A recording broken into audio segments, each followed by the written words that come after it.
Greetings, my fellow freedom solving thinkers. Thank you for tuning to LL3 Podcast. My name is Craig, transmitting from the beautiful realms of planet Earth. Today's date is Saturday, February 14th, 2026. This is episode 1938, 1761, when American independence was born. Before I proceed, you can follow me on multiple social media sites and podcast channels. Just type in Looky Luck number 3, Looky Luck Roman number 3, 3 eyes, or Look Luck Roman number 3 podcast. Furthermore, if you have any questions, comments, recommendations, and all that good stuff, whatever you do, please use decorum. Hit me via email to ll3.podcast@proton.me. If you're going to donate, go to paypal.me or cash.app/Loki Luck number 3. Oh, yes. I know I haven't done a show in a while. I was just trying to figure out what I was going to talk about. There's just so many things are happening and everyone's following the trends. You know, I haven't really talked about the Epstein files, but I've been addressed the topic in the past on human sex trafficking, molestation, piracy, on victims, women, children, even men, boys. Now it's all being a little bit more exposed, and a lot of folks are wigging out. They even call people like myself a conspiracy theorist. Remember, theory has merit, my friends. So when you guys call someone a theorist, a conspiracy theorist, you're telling them, hey, it's more of a compliment instead of an insult. And of course, you got bands like there saying F-ICE, F-ICE. I like to ask them, are you pro-Club of Rome? One World Order, etc. And don't get me wrong, there's even reports that ICE agents are being trained in Israel through the IDF, which the Anti-Defamation League, you can say, have invite other police units from cities flow to Israel and do the same thing. So there's merit to that, in good faith. And of course, you have the other side of being hired, as usual, sacrificial lambs being hurt, killed, or injured. Even mothers bringing their babies in these ordeals. That's pretty damn stupid and non-Sun Tzu material. Art of War 101. So I remember the time, I'm not calling myself an activist expert or anything like that. I've been to rallies, protests, and so forth. You always got to know your perimeter, your surroundings. You don't just walk in and get trapped like a rat. Never let emotion supersede logic.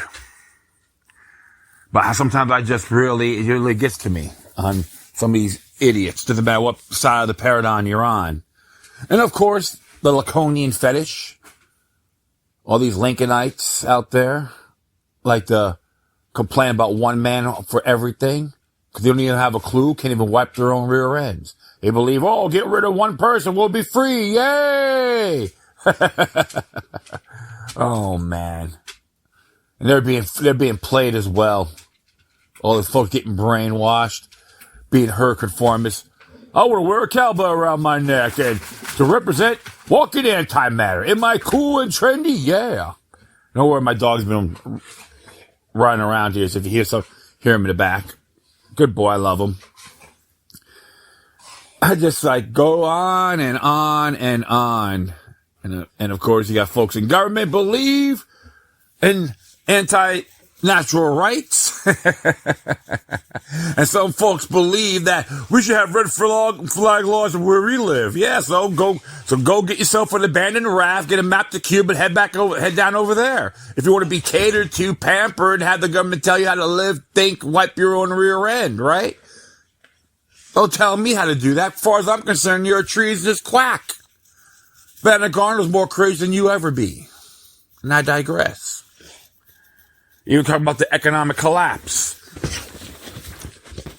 So, and you're going to blame one man for that? The Trump administration for that? You're delusional. You're not paying attention. If you do. Some of these folks, how they got their adulthood, their favorite show, their church of the show, Get a Life by Gary Elliott. Remember that show on Fox? Absolutely. A 30-year-old paper boy? Stop. Yeah, my dog wants to play, but not yet. Nope. Stop. I'm doing a show. Over there. So what else is happening with you folks? Hopefully everyone's out there trying to decentralize and prepare. And they're gonna, of course, you're going to have opportunists out there going to use capitalism. It's capitalism. We have to have a socialist form of government. We need the government to say, yes, master. When they say, bend over, you go, how far, please?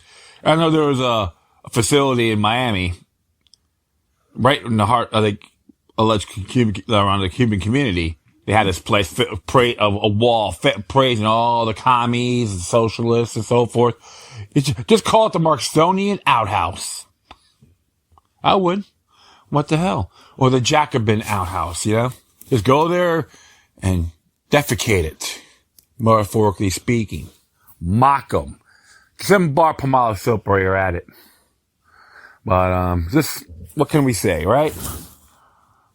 Don't be a whiner. Be a doer. There's folks out there talking about, oh, we're screwed. Okay, so put your head in the sand. What are you going to do about it? So you're going to stagnate? Complain? Should have had vision a long time ago. We all go through obstacles one way or the other. I'm not saying I'm better than you. No, absolutely not. I like to see folks spiritually thrive and have a prosperous life. Yep, and they want that order real bad, right? A lot of insanity stuff as usual. So, well, I want to be narrating an article that came out yesterday from the 10th Amendment Center. It was written by Mike Meharry. Always enjoy his work. 1761, when American independence was born. It came out yesterday. It was his birthday, too. Man, he's, 65. Woo, good grief. All right. Categories, American Revolution, founding principles, James Otis. American independence was then and there born. John Adams wasn't talking about July 4th, 1776, and the Declaration of Independence. He was referring to the beginning of the real American Revolution that kicked off years earlier in February 1761. That was when James Otis Jr. delivered a fiery 5-hour speech rallying against the writs of assistance. While the Declaration of Independence was a seminal moment in the Revolution, it was the culmination of more than 15 years of radical changes in the minds and the hearts of the people that started with Otis' speech. Background. As the 7 Years' War dragged on, Parliament found itself struggling under enormous levels of debt. In an effort to increase revenue, the British started strictly enforcing various long-standing mercantilist laws referred to by the colonists as acts of trade and navigation, while aggressively cracking down on smuggling and enforcing tax collection. To crack down on tax evasion and undermine the thriving black market, British customs agents relied on writs of assistance. These were essentially open-ended general warrants authorizing the holder to search businesses and private homes for smuggled goods. The writs of assistance did not require any specifications about the place to be searched or what types of goods the agents were looking for. They were also transferable from one agent to another and could be used repeatedly for different searches. They were used as a substitute for specific search warrants and didn't expire until 6 months after the king died. Then came to a head when that happened. King George II died in 1760, meaning all the writs tied to his reign expired. When custom officials in Massachusetts tried to obtain new writs under King George III, it created a procedural opening to challenge the validity of writs before they were reissued, and put into constant use. The colonialists believe the court should refuse to issue new writs because they were general warrants and exceptionally intrusive. With the door open to take on the writs, colonial merchants filed suit against customs officers Charlie Paxton. The case landed in Massachusetts Superior Court, presided over by Chief Justice Thomas Hutchinson. James Otis Jr. served as an advocate general in the Vice Admiralty Court. With the writs of assistance controversy coming to a head, he resigned his position and agreed to represent the Boston merchants. And he did so free of charge in a letter to William Tudor.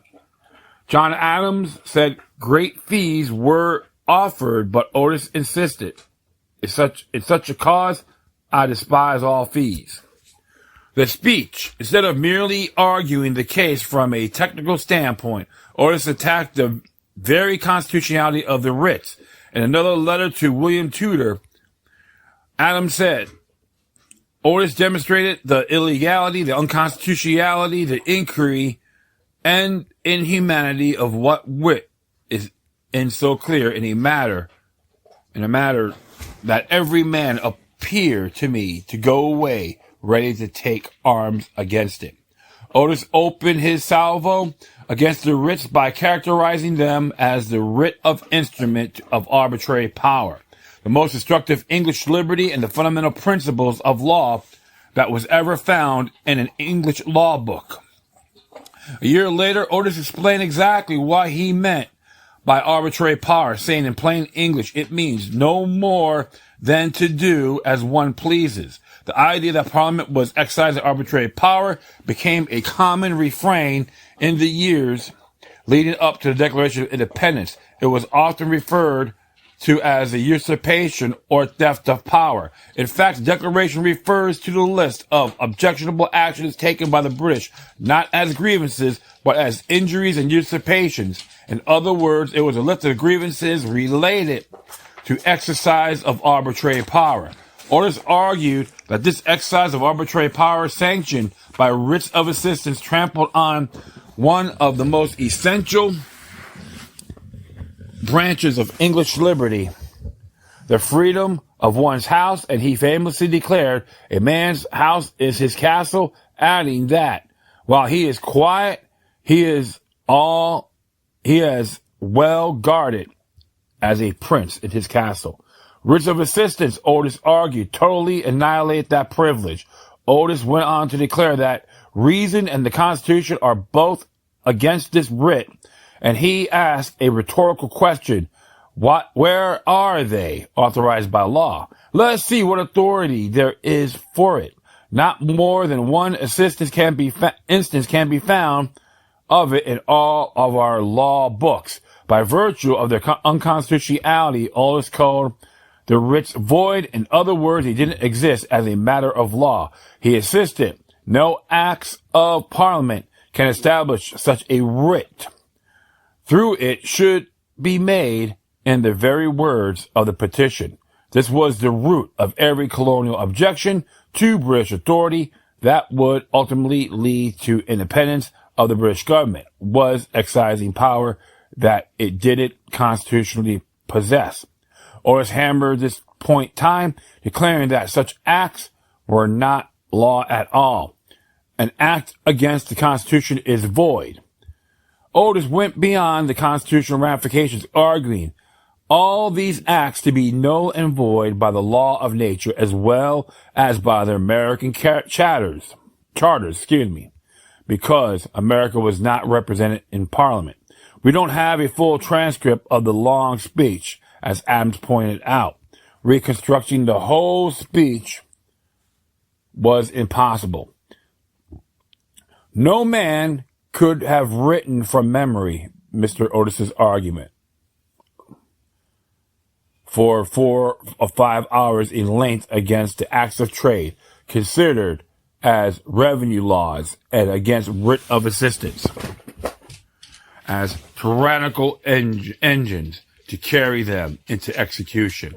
However, Adams noted that Otis went on to examine the acts of trade one by one, demonstrating that if they were considered as revenue laws, they destroyed all our security of property, liberty, and life, every right of nature, and the English Constitution, and the Charter of Province. Natural rights. Otis rooted his entire argument in natural rights dating back to the Magna Carta. Continuing his correspondence with William Tudor, John Adams summarized the speech, highlighted Otis's natural rights arguments. He asserted that every man merely natural was an independent sovereign, subject to no law but the laws written on his heart and revealed to him by his maker in the constitution of his nature and the inspiration of his understanding and his conscience. Otis gave it a nod to John Locke's natural rights theory, insisting that a man's right to his life, his liberty, no created being could rightfully contest, nor was his right to his property less incontestable. Significantly, these natural rights were the foundation of the British system, wrought into the English Constitution as fundamental laws. As such, they weren't negated simply because a person moved from England to a British colony. Those fundamental rights traveled with them.